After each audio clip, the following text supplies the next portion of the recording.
Oke, Assalamualaikum warahmatullahi wabarakatuh. Selamat datang di pertemuan kedua dengan saya untuk materi eh, pemanfaatan mikroorganisme atau teknologi fermentasi. Oke, saya langsung saja untuk share materi hari ini. Mohon ditunggu sebentar.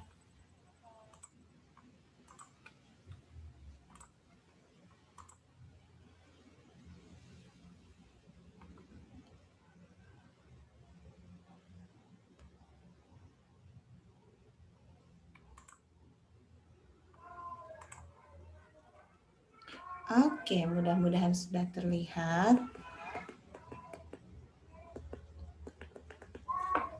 Oke, materi hari ini terkait pemanfaatan mikroba dalam pangan, yaitu dengan proses fermentasi untuk menghasilkan produk fermentasi. Oke, fermentasi itu apa? Fermentasi adalah salah satu cara proses pengawetan di mana pertumbuhan mikroba di dalam suatu pangan dapat menghambat mikroba lain yang dapat menyebabkan kerusakan di bahan pangan tersebut, karena mikroba yang menyebabkan fermentasi itu akan menghasilkan zat-zat yang dapat menghambat pertumbuhan mikroba perusak. Salah satunya adalah zat yang memiliki pH rendah atau asam, seperti asam laktat, asam asetat, dan sebagainya.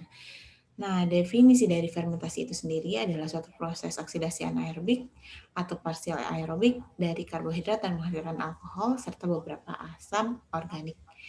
Atau selain karbohidrat ada juga substrat lain, yaitu protein dan juga lemak. Agen fermentasi atau mikroba yang berperan untuk melakukan fermentasi ini diantaranya ada kapang, kamir, dan bakteri umumnya. 3 jenis mikroorganisme ini. Tentunya kalian sudah paham apa perbedaan dari masing-masing mikroorganisme ini dari kuliah bersama Ibu Titi. Nah, proses fermentasi itu berdasarkan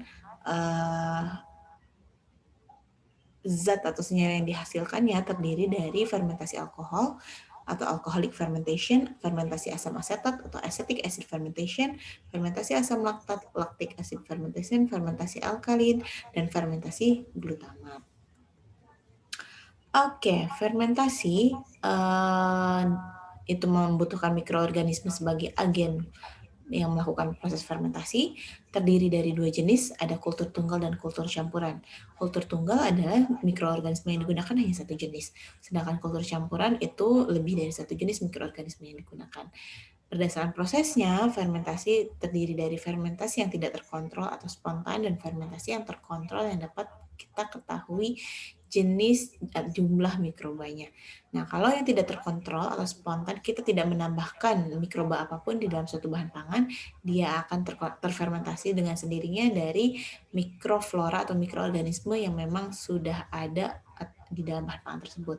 Kalau terkontrol, si bahan pangannya yang kita punya itu kita sterilkan sehingga tidak ada satupun mikroorganisme di sana, kemudian kita masukkan mikroorganisme yang kita inginkan untuk mengubah si bahan pangan kita untuk menjadi suatu produk tertentu.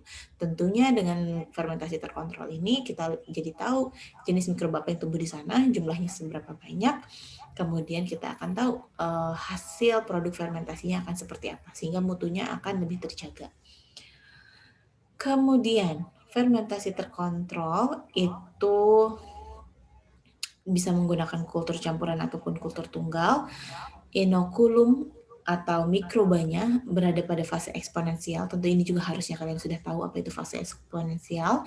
Kemudian bagaimana sih tips atau cara untuk memilih mikroorganisme yang akan kita gunakan dalam fermentasi terkontrol ini. Pertama, si mikroba harus bisa tumbuh dengan cepat. Semakin cepat dia tumbuh, proses fermentasi akan semakin cepat. Kemudian tidak dapat terkontaminasi oleh mikroba lain. Kemudian bisa menghasilkan produk yang diinginkan juga dengan cepat. Penanganannya mudah, persiapan mikrobanya mudah, kemudian dia dapat diawetkan, disimpan di dalam refrigerator misalnya, kemudian ketika disimpan di refri dia juga stabil, tidak terjadi perubahan-perubahan sifat fisiknya atau karakteristiknya, dan juga kita bisa beli dengan harga yang terjangkau. Kemudian, prinsip dasar fermentasi. Jadi, harusnya ini juga sudah dipelajari dengan Bu Titi dalam proses metabolisme. Jadi, hasil fermentasi itu diperoleh ketika mikroorganisme di dalam pangan melakukan proses metabolisme dalam kondisi yang anaerobik atau tidak tersedianya oksigen. Nah, apa yang terjadi ketika proses fermentasi? Terjadi pemecahan polisakarida umumnya, tapi juga bisa protein dan juga lemak menjadi gula-gula sederhana. Polisakarida itu misal adalah sukrosa menjadi glukosa atau pati menjadi glukosa. Sehingga ketika dihasilkannya glukosa, kemudian diubah lagi oleh mikroba menjadi suatu produk fermentasi. Nah, proses fermentasi itu untuk mengubah asam pirufat dalam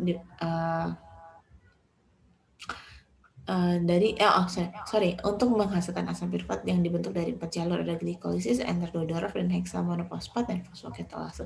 Saya tidak akan detail untuk membahas ini karena mungkin sudah dipelajari di proses metabolisme. Oke. Nah, ini prinsip dari proses fermentasi, yaitu mengubah glukosa yang tadinya dihasilkan atau dipecah dari polisakarida. Glukosa diubah menjadi fosfogliserida, kemudian diubah menjadi asam pirufat. Jika aerobik, maka akan terjadi respirasi. Jika anaerobik, maka prosesnya fermentasi. Jadi tergantung ada atau tidaknya oksigen. Kalau ada oksigen, maka jadi respirasi. Kalau tidak ada oksigen, menjadi fermentasi. Ketika fermentasi, asam pirufat akan diubah menjadi berbagai produk zat atau senyawa yang dapat menghambat pertumbuhan mikroba lain, contohnya, dan juga memberikan karakteristik mutu tertentu terhadap suatu bahan pangan. Contohnya ada asam laktat, etanol, asam asetat, dan asam-asam organik lain, dan juga ada flavor lain seperti ester, alkohol, dan keton. Oke, nah itu menjadi tadi namanya berbeda-beda. Ada fermentasi asam laktat, fermentasi etanol, dan fermentasi asam asetat. Oke, ini yang lebih detail. Jadi asam pirufat bisa masuk ke asetil-CoA, bisa menjadi asetildehyde menjadi etil alkohol, bisa menjadi asam suksinat dan sebagainya, tergantung si mikroorganisme itu dapat melakukan metabolisme di jalur yang mana. Dalam artian si mikroorganisme tersebut memiliki enzim apa untuk mengubah si asam pirufat ini menjadi suatu produk turunannya. Kemudian, jenis-jenis mikroba yang pelaku fermentasi. Tadi saya sudah bilang ada kapang, kamir, dan juga bakteri. Contoh salah satu bakteri, contoh beberapa bakteri berdasarkan kemampuan dia menghasilkan suatu zat. Pertama ada bakteri asam laktat atau biasa disingkat BAL. Kemudian ada bakteri asam propionat dan bakteri asam asetat. Kemudian ada kamir dan juga ada kapang yang merupakan eukariot ya atau fungi, termasuk dari kamir dan kapang. Sementara bakteri adalah prokariot. Oke, selanjutnya bakteri asam laktat. Nomor 1, bakteri asam laktat. Dia perannya adalah menguraikan glukosa. Glukosa menjadi asam pirufat, kemudian menjadi asam laktat. Ketika asam laktat ini terakumulasi di dalam bahan pangan, karena ada perubahan atau ada pemecahan glukosa dari bahan pangan tersebut menjadi asam laktat kemudian terakumulasi dalam bahan pangan, kemudian pH si bahan pangan akan turun menjadi sangat rendah. Ya, pH-nya jadi rendah, jadi asam. Ketika asam, mikroba-mikroba pembusuk atau yang tidak tahan pH rendah tidak akan tumbuh.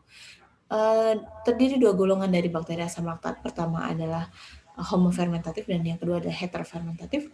Jika homofermentatif adalah bakteri asam laktatnya hanya menghasilkan satu jenis saja, yaitu asam laktat dalam proses fermentasi. Jika heterofermentatif, bakteri asam laktatnya menghasilkan berbagai jenis zat selama fermentasi, contohnya ada asam laktat, CO2, dan asam organik lain, kemudian ada alkohol dan juga ester. Contoh bakteri asam laktat ada Streptococcus thermophilus, Streptococcus lactis, Streptococcus remoria, ada Pediococcus cerevisiae, Laeconostoc mesenterides, Laeconostoc dextronicum, ada Lactobacillus lactis, Lactobacillus acidophilus, Lactobacillus bulgaricus, Lactobacillus plantarum, dan Lactobacillus delbrueckii. Biasanya bakteri asam laktat ini berperan dalam pembuatan produk yogurt, kefir, kemudian ada acar, sawi asin, pickles, sauerkraut, dan sebagainya. Kemudian bakteri asam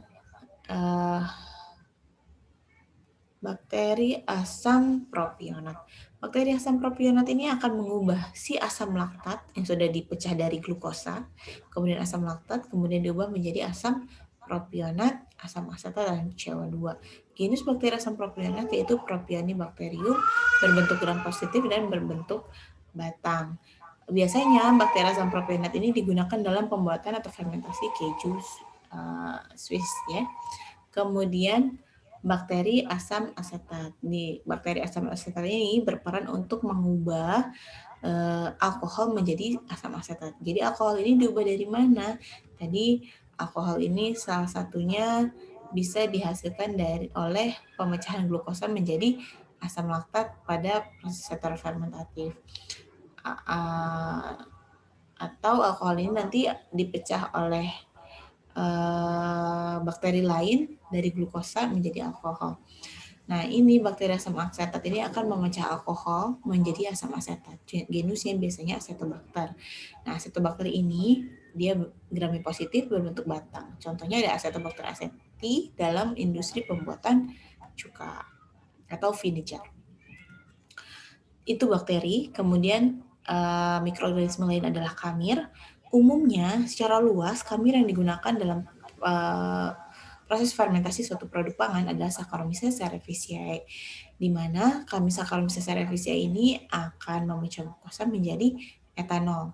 Nah, etanol ini biasanya ada di produk minuman beralkohol seperti bir, wine, sake, kemudian ada yang lain-lainnya dari produk beralkohol. Kemudian dalam membuat roti, juga fermentasi atau ragi roti itu ada terdiri dari Saccharomyces cerevisiae. Selain kamir, yang terakhir adalah kapang. Kapang itu yang ada di oncom dan tempe yang memiliki hifa. Dia umumnya jenisnya yang digunakan dalam fermentasi produk pangan ini adalah Aspergillus, Rhizopus, dan Penicillium. Ini selain tempe dan oncom juga ada kecap dan miso ya. Oke, kemudian berdasarkan produk fermentasi. Jadi berdasarkan bahan bakunya ada produk fermentasi yang berasal dari sayuran. Contohnya, sayurannya adalah kubis, mentimun, tomat, zaitun, di mana untuk membuat sauerkraut, pickles, sawi asin, dan yang tumbuh di sana adalah bakteri asam laktat. Faktor lingkungan untuk menghasilkan produk fermentasi sayuran diantaranya ada anaerob dengan diberikan garam 2,5%, di mana garam ini perannya untuk mengeluarkan gula dan zat gizi dari si bahan makanan atau si sayuran tadi. Kemudian juga untuk mempertahankan suhu yang cocok untuk proses fermentasi. Faktor lingkungannya harus suhu ruang, biasanya suhu ruang. Kemudian penggunaan bal yang sesuai. Tapi umumnya ini fermentasi sayuran ini adalah fermentasi spontan, di mana tidak kita tambahkan mikroorganisme, si sayuran tersebut ditambah air, ditambah garam, kemudian terjadi secara spontan, dan ternyata ada yang meneliti bahwa yang tumbuh di sana adalah bakteri asam laktat. Terdiri dari Leuconostochmus enterides, dan juga ada Lactobacillus dan beberapa bakteri asam laktat lain. Oke. Kemudian selain sayuran, ini masih sayuran ternyata. Nah, peranan garam tadi, selain mengeluarkan zat gizi, juga garam bisa untuk menghambat pertumbuhan mikroba lain selain bakteri asam laktat, untuk menginaktifkan enzim yang tidak dikehendaki dan untuk melunakkan jaringan si sayuran tadi. Selain itu, garam juga berperan untuk memicu pertumbuhan bakteri si asam laktatnya. Oke, suhu fermentasinya suhu ruang ya, 25-30 derajat Celcius selama 2-3 minggu. Sehingga flavor warnanya menjadi lebih baik si sayuran tersebut. Oke, kemudian buah. Nah, selain sayuran, tentu buah juga difermentasi. Salah satu produk fermentasi buah diantaranya ada wine, kemudian vinegar, ada cider, dan ada nata. Nah, yang berperan di sana ternyata ada kamir, Saccharomyces cerevisiae, dan juga bakteri asam asetat untuk pembuatan vinegar. Itu contohnya Acetobacter atau Gluconobacter. Dia aerobik obligat. Nah, kalau nata de coco itu dari air kelapa, yang berperan adalah bakteri asam asetat Acetobacter sillinum, di mana gula akan digunakan untuk pertumbuhan si bakteri tersebut, si Acetobacter, dan Acetobacter ini menghasilkan selulosa seluler, sehingga terbentuklah nata de coco. Kalau wine yang bekerja ada Saccharomyces cerevisiae. Oke. Kemudian serealia, untuk produk fermentasi serealia bahan bakunya secara biasanya ada malt, barley, hops, kedelai, beras ketan. Contohnya untuk produk bir atau alkohol itu memecah karbohidrat menjadi gula sederhana dan alkohol. Kemudian terakhir menjadi alkohol menggunakan khamir Saccharomyces cerevisiae dan juga ada Saccharomyces carbonensis. Dengan bir ini dari malt, barley, kemudian ada juga roti serealnya dari gandum dengan khamir Saccharomyces cerevisiae mengembangkan adonan sehingga menjadi roti yang mengembang. Ada juga roti yang saat ini sedang hype namanya sourdough bread, sour bread. Jadi rotinya tidak ditambahkan ragi, tapi dia terjadi proses fermentasi secara spontan. Adonan atau tepung mengembang dengan sendirinya karena di sana ternyata tumbuh bakteri asam laktat Lactobacillus lactobacillus mesenteroides, Pseudococcus dan Streptococcus. Nah, rotinya kemudian yang dihasilkan rotinya beraroma asam dan memberi cita rasa asam. Makanya disebut sourdough bread. Kemudian sereal lain ada tape dan juga brem dari beras ketan. Itu yang berperan di sana adalah kapang dan juga kamir. Kapang amilolitik yang memecah platin menjadi glukosa, kemudian kamir memecah glukosa menjadi etanol, alkohol, dan juga asam organik lain. Kemudian ada tempe dari sereal itu kedelai dengan kapang yang digunakan adalah Rhizopus oligosporus atau Rhizopus oryzae yang merupakan kapang amilolitik yang memecah protein dan juga karbohidrat kompleks menjadi sederhana. Kemudian ada oncom. Oncom ini dari bungkil kacang tanah yang berperan di sana adalah kapang Rhizopus oligosporus dan juga kapang Rhizopus oryzae. Oke, atau ada oncom orange itu dari ampas tahu, bahan bakunya dengan bantuan kapang Neurospora sitophylla. Kemudian sereal lainnya adalah ada produk kecap, tauco dan juga miso. Ketiganya terbuat dari kacang kedelai yang berperan di sana ada bakteri asam laktat dan juga ada kapang. Proses fermentasinya hampir sama dengan bantuan garam untuk tauco dan juga miso. Oke, kemudian ada produk fermentasi dari bahan baku umbi seperti tape singkong dari singkong, di mana di sana terjadi proses fermentasinya sakarifikasi dan enzimasi, di mana sakarifikasi itu adalah untuk memecah pati singkong menjadi gula sederhana oleh kapang, ada Rhizopus oryzae dan sebagainya. Kemudian ada enzimasi untuk memecah si gula tadi menjadi asam, CO2 dan juga alkohol. Dengan bantuan enzim zimase yang biasanya dihasilkan oleh khamir Saccharomyces cerevisiae, Candida utilis, dan kawan-kawannya.